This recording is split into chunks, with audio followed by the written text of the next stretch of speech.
لو أنزلنا هذا القرآن على جبل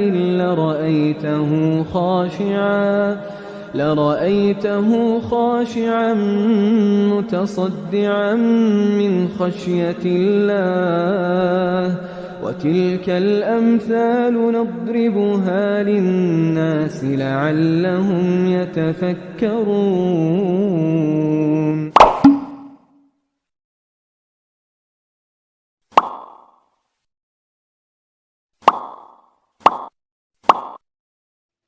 Hello guys, Assalamualaikum warahmatullahi wabarakatuh. Selamat kembali ke channel Mystic Horror, di mana pada malam ini saya nak buat satu video remake. Remake ni maksudnya saya nak perbetulkan sekali lagi video yang lepas yang tajuk pemandu van jenazah tu. Sebab ramai komplain yang ada masalah audio. Okey, jadi saya nak perbetulkan kembali pada malam ini. Dan video yang lama tu nanti saya akan take down. Okey? Ini adalah remake ataupun saya nak perbaiki balik untuk anda dengar dengan lebih puas. Saya tahu, saya akui memang pada awal buat video Mystic Horror ni memang banyak masalah audio, saya akui. Tapi sekarang ni disebabkan equipment saya pun dah okey dan dah tak ada bunyi sengau dan sebagainya, jadi saya cadang nak perbetulkan baliklah video yang lama tu, yang mana orang paling tengok kan. Saya pun terkejut juga kan, yang cerita pemandu van jenazah tu ribuan like juga 2k like, 2k view kan. Terkejut juga tapi tak apalah, mungkin anda tak puas dengar disebabkan masalah audio. Jadi sebagai tanda minta maaf saya dan tanda saya menghargai para subscriber, jadi saya betulkan balik video ni. Ini adalah remake, buat balik semula, bukan episod baru yang macam selalu tu kan. Okay, jom kita dengarkan kisah seram pemandu van jenazah. Okey. Kisah ni bermula bila ketika sedang menyiapkan tugasan dekat pejabat. Pemandu van jenazah ni kita bagi nama Cik Man lah. Cik Man ni dia dapat satu call daripada seorang kerani dekat Jabatan Pentadbiran. Mengikut kata kerani tersebut, ada salah seorang pekerja syarikat di tempat Cik Man ni kerja. Nama dia Razif, bukan nama sebenar. Beliau sedang terlantar sakit dekat hospital, kena kanser usus dan dikhabarkan telah pun meninggal dunia. Jadi nama Encik Razman ni ataupun Cik Man ni muncul sebagai orang yang akan diberi amanah untuk hantar jenazah si Razif ni nak balik ke kampung dia, kampung halaman dia dekat utara tanah air tempat lahir si Razif ni. Okey, jadi Cik Man ni pun ambil lah maklumat jenazah tersebut, nama, umur, tempat tinggal, alamat rumah dan sebagainya. Lepas dia dah catat, dia pun start van jenazah dia redah traffic jam, dia pergi dekat HKL. Dia pergi HKL tu sebab nak ambil jenazah tu lah si Razif ni. Tapi selalunya lah kalau ikut SOP, kalau ada kematian pasti jenazah akan dibawa ke postmortem dahulu. Jadi bila mayat tu dah siap postmortem, dah confirm lah jenazah tersebut akan dimandikan dan dikafankan terus. Jadi tak banyak kerja dah lah. Jadi Cik Man ni bertanggungjawab nak bawa jenazah si Razif ni balik ke rumah family dia, di mana tempat lahir dia, tempat yang dia nak dikebumikan. Dan macam tu lah kan, kalau ada kematian, orang tu duduk jauh mana pun pasti akan dibawa balik ke tempat asal dia. Contoh kalau orang tu duduk kat Sarawak, dia meninggal kat Perak, dia akan bawa ke Sarawak lah, tempat lahir dia. Macam tu lah kan selalunya. Tapi kalau ikut Islam, dia kena tanam dekat tempat dia duduk tu lah kan. Kalau dia duduk dekat Perak, dia orang Sarawak asal, kena tanam kat Perak lah. Cara mudah dia lah, tapi kebiasaannya memang macam tu lah kan. Jadi itu adalah rutin harian Cik Man ni selama beliau memegang jawatan sebagai ahli majlis khairat dan kematian dekat company tempat dia bertugas ni. Okey, selalunya lepas dihantar jenazah ni dia akan turun balik. Tak pernah sekali pun dia bermalam dekat destinasi yang dihantar jenazah tu. Sebab esok dapat cuti kalau balik terus. Kalau duduk rehat kat sana, tak dapat lah cuti sebab dah rehat kan. Jadi waktu duk memandu tu, Cik Man ni dia duk mengelamun. Dia macam duk teringat balik ke arwah si Razif ni. Dia nak kata kenal tu kenal, tapi tak rapat dan tak mesra. Dia tambah pula bekerja dekat departmen hak berlainan. Kalau jumpa atau berselisih tu sekali je. Tu pun kalau jumpa dekat kafe atau kantin. Tu pun tegur-tegur macam tu je. Nak kata tegur rapat macam kawan baik tu tak ada lah. Jadi berdasarkan daripada pengalaman Cik Man ni, si Razif ni, arwah ni ataupun jenazah yang dia nak hantar ni, dia berusia dalam 50-an. Status perkahwinan tak tahu sebab Cik Man ni dia tak pernah tengok lagi isteri ataupun anak-anak si Razif ni, jenazah ni lah. Dalam setengah jam memandu, Cik Man sampai dekat pekarangan rumah mayat HKL, Hospital Kuala Lumpur. Bila dah sampai dekat Hospital Kuala Lumpur punya rumah mayat, dia tengok banyak ramai saudara mara arwah dah membanjiri perkarangan bilik mayat HKL. Waktu tu dalam pukul 4 petang. Lepas 4 petang, barulah jenazah dibawa keluar daripada bilik mayat dan diusung ke dalam van. Ada sebungkus plastik yang ada pakaian serta kelengkapan arwah waktu duduk kat hospital diberi juga kepada Cik Man ni supaya nak diberikan balik kepada keluarga Allahyarham si Razif bila dah sampai dekat destinasi nanti.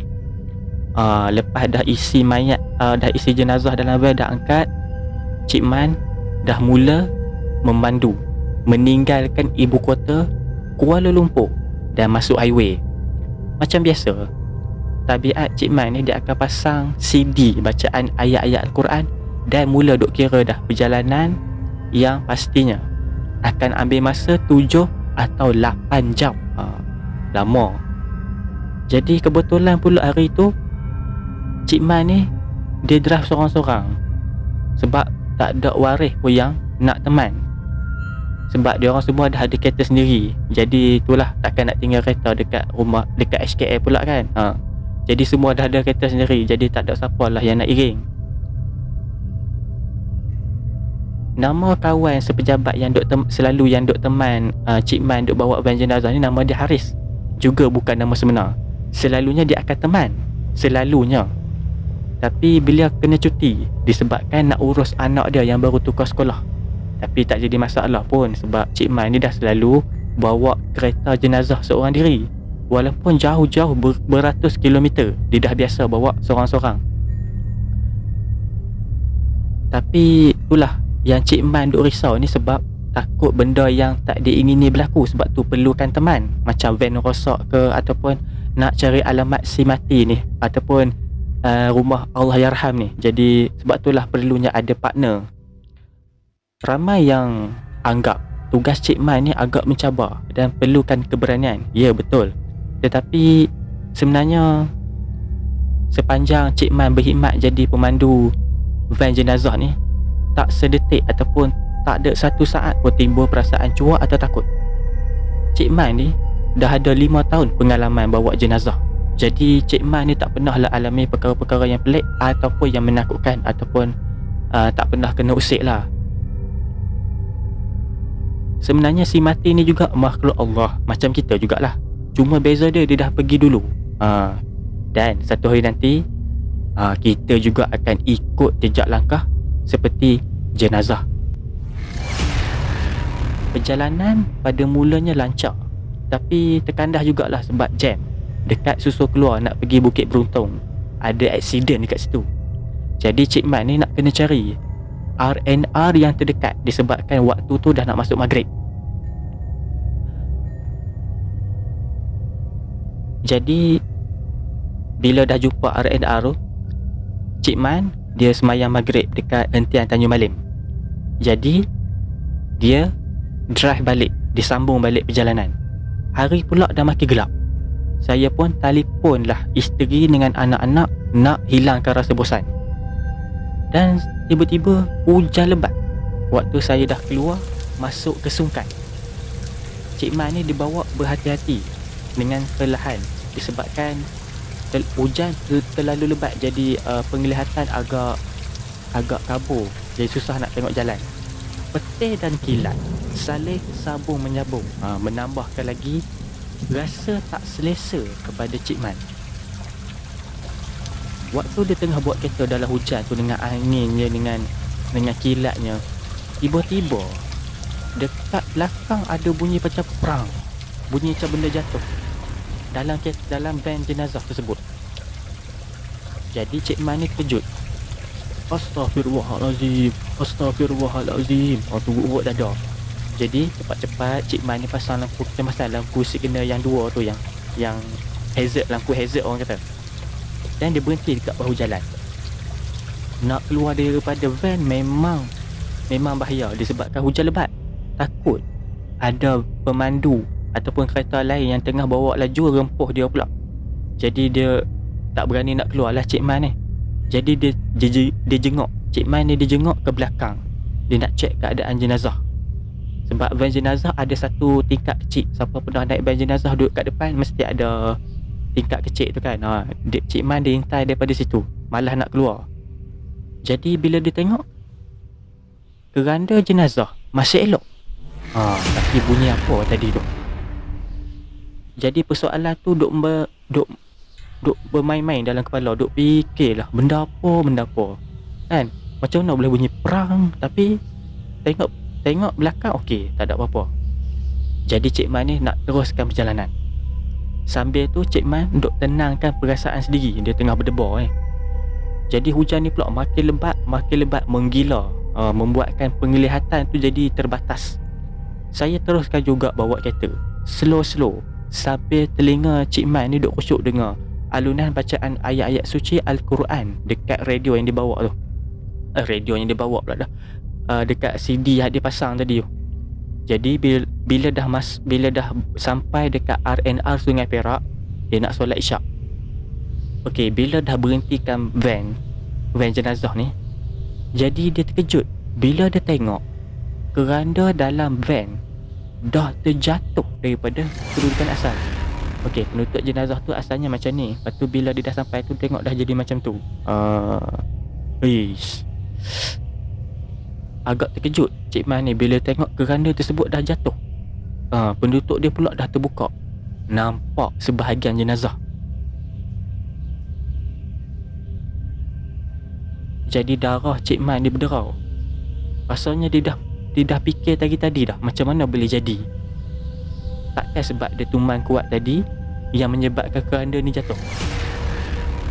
Tapi beliau dah tengok ke belakang dan jenazah masih elok. Jadi sekarang ni keranda dah terbalik. Persoalan dia sekarang ni, bila dia terbalik? Sebab bila Cik Man tak dengar pun bunyi benda jatuh. Satu lagi, tak ada lubang atau benda besar yang Cik Man langgar, menyebabkan van jenazah yang saya bawa ni melantun dan keranda tersebut terbalik. Jadi maknanya van ni bawa secara elok. Maksudnya dia tak pijak lubang ataupun dia tak terlanggar bonggol. Selalunya kalau terlanggar bonggol atau terpijak lubang akan bergegar dan menyebabkan benda kat belakang jatuh. Tapi yang ni tak ada. Macam mana boleh jatuh? Agak bengong kepada Cik Man ni, duduk fikir. Jadi dia cepat-cepat buka pintu belakang van dan dia betulkan keranda dan jenazah macam biasa. Jadi bila tengok jam, dah pukul 1 pagi. Waktu tu dah masuk dah, susul keluar ke Alostar. Waktu ni Cik Man nak berhenti bayar tol. Yang ni ada lagi benda pelik berlaku. Benda pelik. Waktu ni awet tol tu pula, waktu nak bayar tu, tiba-tiba jadi panik awet tol tu. Bila Cik Man tengok muka awet tol ni, muka dia pucat. Mata dia duk tengok ke van yang dia bawa ni. Waktu dia bagi duit baki tu, kan dia bayar tol tu kan. Jadi dia macam awet tu macam waktu nak ulur duit baki bayar tol tu, dia macam buat isyarat macam dia buat macam tu. Dia nak tunjuk dekat Cik Man ni ada benda yang tak kena dengan van dia. Cik Man ni tergamam. Dia dah tak mampu nak faham apa yang awet tol ni nak cerita. Tetapi di sebalik hati kecil dia dapat rasa ada benda tak elok tengah berlaku dekat belakang van dia. Jadi Dia pun ambil duit baki Cik Man ni dan terus pecut van yang dia bawa tu. Alhamdulillah sampai dalam lebih kurang sejam lah. Cik Man ni tengok bila dah sampai dekat destinasi tu, rumah si Razin ni lah, jenazah ni. Dia tengok ramai saudara mara arwah tengah duk tunggu. Jadi dia pun cepat-cepatlah bagi barang-barang kepunyaan arwah, dan jenazah tersebut dibawa masuk ke dalam rumah. Lepas dah hantar dalam rumah, terus dia minta izin dengan tuan rumah nak balik. Tetapi ada jugalah di antara tetamu-tetamu kat rumah tu duk pujuk, suruh bermalam kat sana terus. Tapi depa kesian tengok Cik Man ni yang letih. Maklumlah hantar jenazah bukan senang, dah jauh.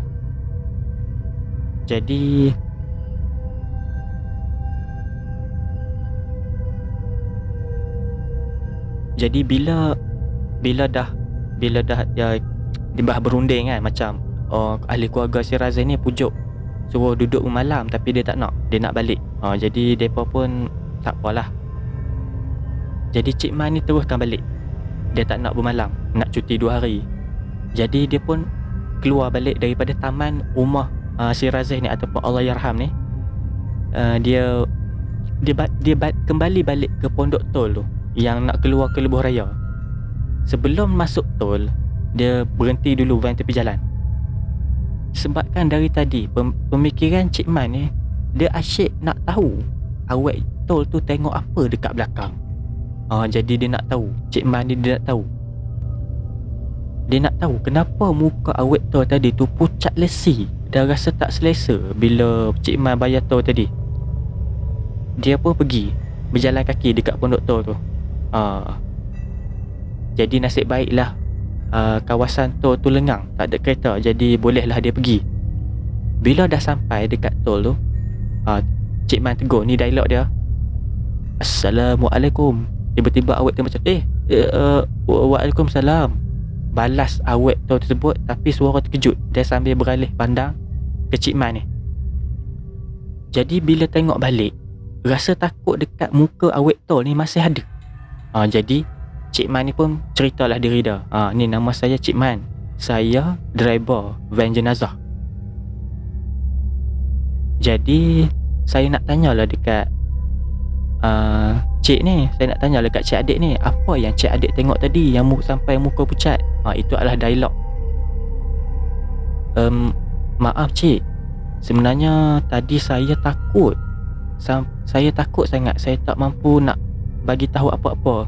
Sebenarnya Cik Man, saya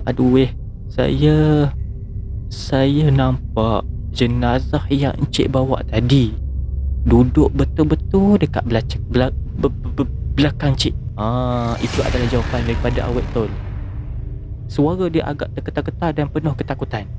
Lepas dengar jawapan daripada awet tol tu, terkedu Cik Man ni. Terus bulu roma tengkuk Cik Man ni meremang.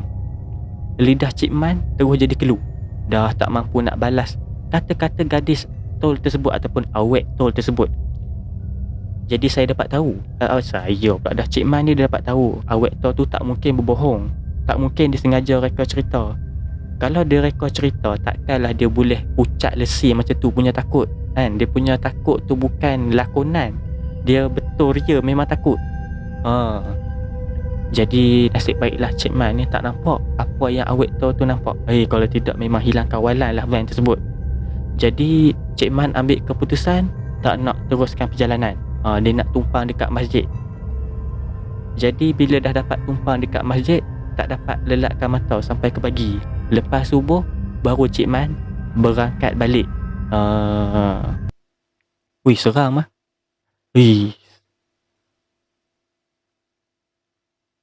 Siapa yang tengah menonton video ni pernah ada pengalaman naik van jenazah? Tambah pula tengah malam duk teman jenazah. Saya pernah teman jenazah arwah ayah saya, tapi waktu siang. Tapi rasa seram juga naik. Tapi itulah, kita pun akan jadi jenazah juga satu hari nanti kan.